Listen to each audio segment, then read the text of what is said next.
বন্ধুরা আসসালামু আলাইকুম, welcome back to my channel Bengal mom cooking. আশা করছি আপনারা ভালো আছেন। দেখুন আজকে আবার চলে এসেছি নতুন একটি রেসিপি নিয়ে। আজকে রেসিপিটা হচ্ছে ভেজিটেবিল। ভেজিটেবিলের জন্য আমি বিট নিয়েছি কেটে, আর গাজর, আলু আর মটরশুঁটি নিয়েছি। দেখুন ভালো করে কেটে নিয়ে পরিষ্কার করে ধুয়ে আমি সিদ্ধ করতে বসিয়েছিলাম। সিদ্ধ করা হয়ে গেছে, আমার পুরোটাই গলে গেছে। আমি গরম বলে আমি গ্যাস দিয়ে একটু চেপে চেপে আমি এটাকে করে নিচ্ছি, মাখিয়ে নিচ্ছি। আমি সেদ্ধ করা ভিডিওটি আর করলাম না, ওই জন্যে আমি দেখাতে পারলাম না। আমি পুরো হাত দিয়ে, একটু ঠান্ডা হয়ে গেছে ওই জন্য হাত দিয়ে আরও ভালো করে মাখিয়ে নিয়েছি এগুলো। আমি আবার চুলায় চলে এসেছি। চুলায় একটি প্যান বসিয়ে দিয়ে অল্প করে একটু তেল দিয়ে জিরে ফোড়ন দিয়েছি। জিরেটা ফোড়ন দিয়ে আমি ভেজিটেবলগুলো ভালো করে ভেজে নেব। যে সবজিগুলো সিদ্ধ করে রেখেছিলাম ওগুলো ভালো করে ভেজে নিতে হবে। ওই জন্য আমি ফোড়নটা দিয়েছি, তেলটা দিয়ে তারপরে আমি পেঁয়াজ দিয়েছি, তারপরে 6-7টা ঝালও কেটে দিয়েছি। ঝালটা দিলে বেশ ভালো লাগে খেতে, ঝাল ঝাল হবে সেজন্য ভালো লাগে দেখতে, খেতে ভালো লাগে ওই জন্য দিয়েছি। দেখো পেস্টটা পুরো লাল লাল হয়ে আসলেই তারপরে আমি আদা রসুনের পেস্টটা আমি দিয়ে দিচ্ছি।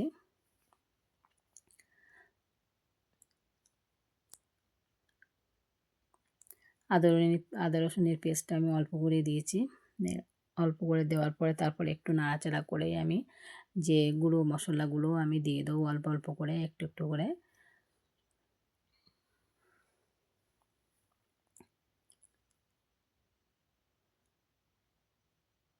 আমার আগের থেকে যে সিদ্ধ করার সময় আমি নুন দিয়েছিলাম, ওই জন্য আমি নুনটা দিইনি এখন আর।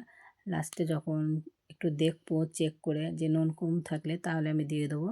এখন আমি গুঁড়ো মশলাগুলো দিয়ে দিচ্ছি, জিরে গুঁড়া, হলুদের গুঁড়া, মরিচের গুঁড়া আর শুকনো ঝালের গুঁড়া, ধনিয়া গুঁড়া, সব গুঁড়াগুলোই দিয়ে অল্প অল্প করে দিয়ে ভালো করে মাখিয়ে নিয়ে তারপর আমি যেগুলো দিয়েছিলাম, যেগুলো মিক্স করে রেখেছিলাম সেগুলো আমি দিয়ে দিয়েছি। ভালো করে নাড়াচাড়া দিচ্ছি, নাড়াচাড়া উল্টে পাল্টে ভালো করে ভেজে নিতে হবে। এটা একটু শুকনো শুকনো করে নিতে হবে, তার জন্য আমি ভালো করে ভেজে নিচ্ছি।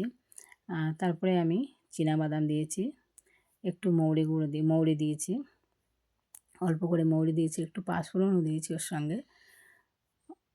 বেশি দিইনি, অল্প করে দিয়েছি। আমি নুনটা চেক করে দেখলাম একটু নুন কম আছে, তার জন্য নুনটাও আমি দিয়ে দিয়েছি। আর মিক্স মশলা যেটা তৈরি করা ছিল, মিক্স মশলাটা ছিল ওর মধ্যে আস্ত ধনে ছিল, জিরে আর দালচিনি, রংফুল, এগুলোই আমি বেটে দিয়েছি। আর তারপরে আমি এলাচের গুঁড়ো দিয়েছি অল্প করে, একটু স্বাদটা টেস্টটা একটু ব্যালেন্স করার জন্য একটু চিনি দিয়েছি। যেহেতু ভেজিটেবল একটু মিষ্টি মিষ্টি হলে ভালো হয়, ঝাল মিষ্টি মিষ্টি হলে ভালো হয়। আমি ঝালও একটু বেশি পরিমাণেই দিয়েছি এবং অল্প করে চিনিও দিয়েছি। এটা খেতে দারুণ লাগে। দেখুন তারপরে আমি ওটা তৈরি করে তারপরে এক সাইডে রেখে আমি রেডি করছি, একটা ব্যাটার তৈরি করছি।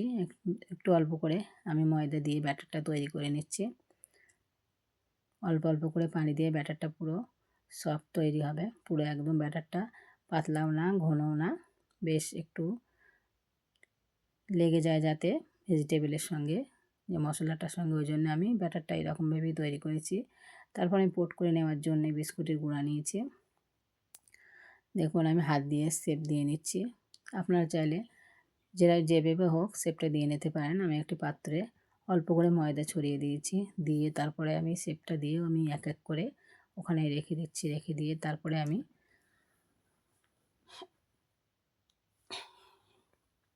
দেখুন পুরো আমার রেডি হয়ে গেছে। আমি তারপরে এর মধ্যে যে ময়দা গুলে রেখেছিলাম ওর মধ্যে একটু করে তারপরে আমি পোট করে নিয়েছি ভালো করে।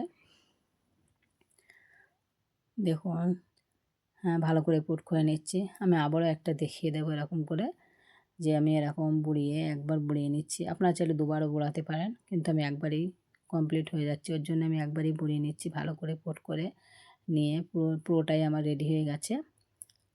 তারপরে আমি আবারও চলে এসেছি, একটি প্যান বসিয়ে দিয়ে একটু বেশি পরিমাণে একটু তেল দিয়েছি।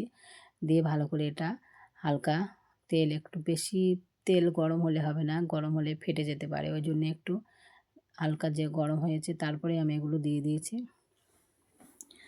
বেশি হাইটে দেওয়ার দরকার নেই, মিডিয়াম আছে এগুলো ভালো করে ভেজে নিতে হবে, নয়তো ফেটে যেতে পারে। আমি উল্টে পাল্টে ভালো করে ভেজে নিচ্ছি। এগুলো কিন্তু সন্ধেবেলা চায়ের সঙ্গে এবং কফির সঙ্গে খেতে কিন্তু দারুণ একটি নাস্তা, খেতে কিন্তু দারুণ টেস্ট লাগে। আমার ভাজা হয়ে গেছে, আমি এক এক করে সবটাই আমি তুলে নিচ্ছি। আপনাদের যদি ভিডিওটি ভালো লেগে থাকে আপনারা লাইক, কমেন্ট, শেয়ার, সাবস্ক্রাইব অবশ্যই করবেন, আমার পাশে থাকবেন। পুরোপুরি রেডি, দেখুন পরিবেশন করছি। আমি টমেটো সস দিয়ে পরিবেশন করছি। আপনারা চাইলে শসা, পেঁয়াজ এবং ধনিয়া পাতার চাটনি দিয়েও পরিবেশন করতে পারেন। আমার টমেটো সসটা বেশি ভালো লাগে, ওই জন্য আমি টমেটো সসটাই নিয়েছি। এগুলো একটা ভেঙেও দেখিয়ে দিচ্ছি। আমার ভিডিওটি এই পর্যন্ত।